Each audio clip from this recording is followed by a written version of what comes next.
ऐसे पुरुषार्थी आदमी को अगर कोई नानक कबीर मिल जाते तो शायद ईसा मसीह अथवा बुद्ध और कबीर नानक या महापुरुष होकर ब्रह्म ज्ञानी होकर भी तो चमक सकते थे। पुरुषार्थ बड़ी चीज है। अब वो पुरुषार्थ आप किधर लगाते? हेनरी केजर 13 साल का लड़का था, घर में गरीबी के कारण पढ़ाई छोड़कर वो नौकरी ढूंढने गया।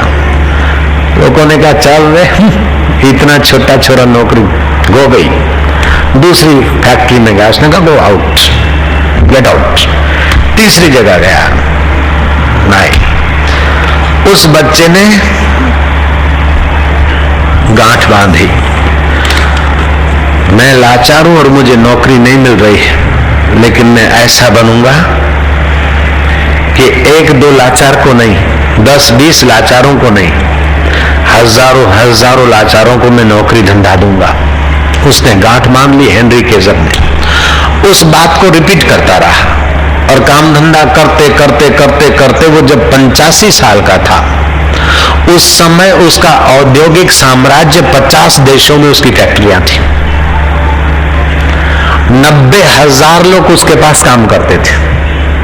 जिसको नौकरी नहीं मिल रही थी लोग धक्का मार रहे थे, लेकिन पुरुषार्थ किया, 90,000 लोगों को नौकरी उसने दी अपनी फैक्ट्री में। और साल की आय 1800 करोड़ साल की आय।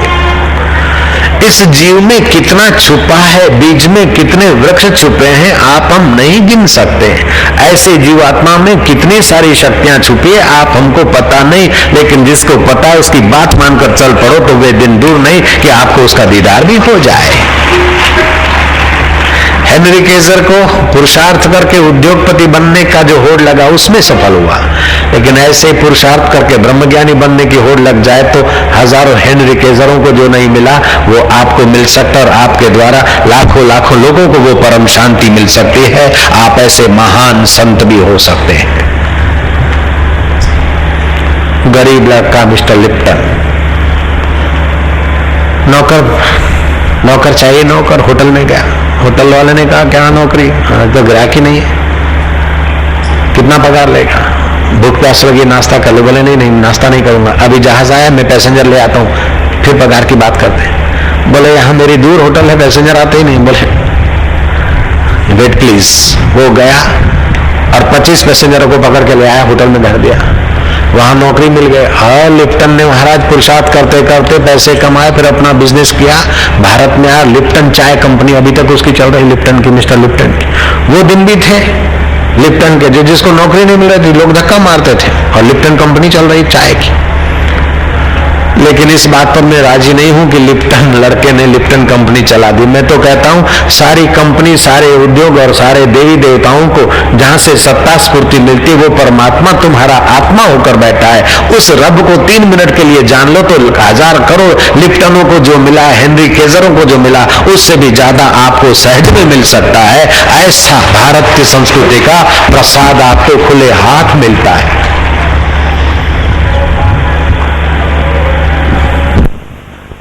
नेपोलियन अपने छोटे से गांव को छोड़कर पढ़ाई लिखाई के लिए अकलोनी गांव में आकर रहा।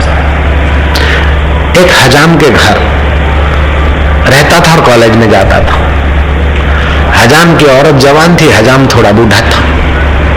हजाम की औरत की नीयत बद हुई, नेपोलियन को तिरछी नजर से, हंसी मजाक से देखती और अपने तरफ आकर्षित करती। लेकिन नेपोलियन में यह सद्गुण रहा होगा, उसके चक्कर में नहीं आया। पढ़ाई के समय अपनी कमर तोड़ने का कार्यक्रम, विकारी कार्यक्रम नहीं, नो, संयमी जीवन पर उसकी रुचि रही होगी। एक छोटा सेनापति बना, सेना में भर्ती हुआ। सेना नायक ने कहा कि शत्रु के शिविर में जाना है, रात अंधियारी है, अमावस्या की रात है, बारिश है, आंधी है, तूफान है, खतरे से एक मिनट भी खाली नहीं, लेकिन काम बहुत जरूरी है। मिस्टर नेपोलियन, तुम जाओगे, वहां की फलानी बात ढूंढ लाओगे? बोले ओके। बोले रास्ता मिलेगा? बोले जरूर। अगर नहीं मिला तो? बोले जरूर मिलेगा। नहीं, कैसे मिलेगा? बोले नहीं मिला तो? बोले नहीं मिलेगा तो मैं अपना बनाऊंगा और काम करके आऊंगा। क्योंकि संयम था, पुरुषार्थ का मूल्य जानता था। देखते ही देखते वो बड़ा सेनापति पद पर आसीन हो गया।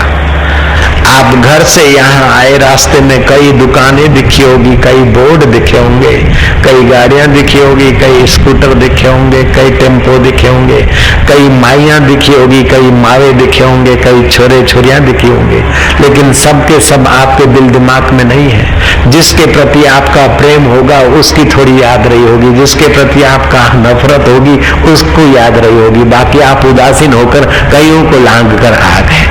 ऐसे ही महाराज आपका प्रेम अगर भगवान नाम में है, कथा में है, तो जिस वचनों में याद है वो वचन गहरा असर करते हैं। बुद्ध कहा करते थे कि मुझे कोई नहीं सुनता है, सब अपने अपने को ही सुन के चले जाते। आनंद ने आपत्ति उठाई कि भंते आपको सुनने को आते, बोले मेरे को सुने तो काम बन जाए, अपने को ही सुनते। आनंद ने कहा बनते ये समझ में नहीं आता। बोले अच्छा मैं दिखा देता हूं तुम्हें। बुद्ध प्राय शाम को संध्या के बाद बोला करते थे, लोग निवृत्त होकर पहुंच जाए। कथा चली, रात्रि हुई 10, 8, 9 जो भी बजे।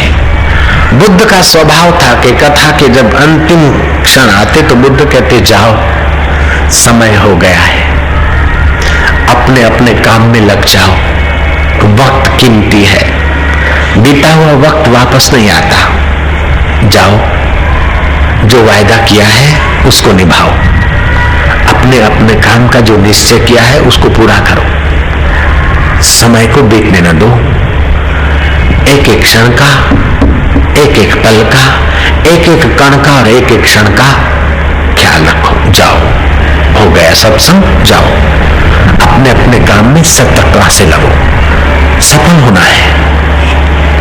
बुद्ध ये कहा करते थे।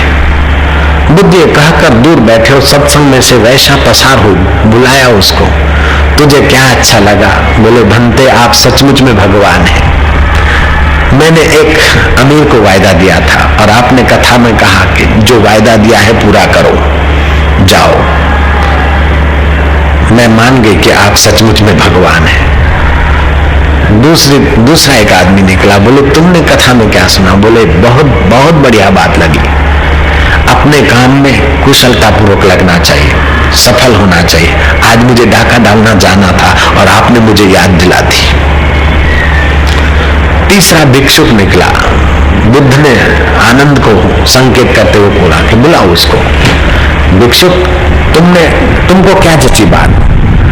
बोले भंते की बात सचमुच में भगवान बुद्ध है, भगवान है। जाओ अपने अपने काम में लग जाओ, जो वायदा दिया है वो पूरा करो, निभाओ। माँ के गर्भ में वायदा दिया था कि तेरा भजन करके मुक्त होऊंगा। एक एक पल का सदुपयोग करो, कहीं मन इंद्रियां विकारों में न चली जाए, कहीं भौतिक आकर्षणों में जिंदगी बर्बाद न हो जाए।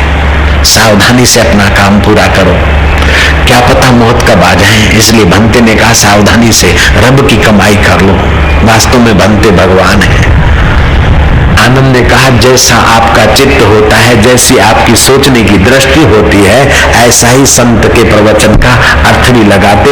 इसलिए आप अपने आप का उद्धार करिए, आपकी दृष्टि ऊंची बनाइए, आपका लक्ष्य ऊंचा बनाइए, आपका जीवन ऊंचा बनाइए, तो महाराज आपको ऊंची बात पचेगी।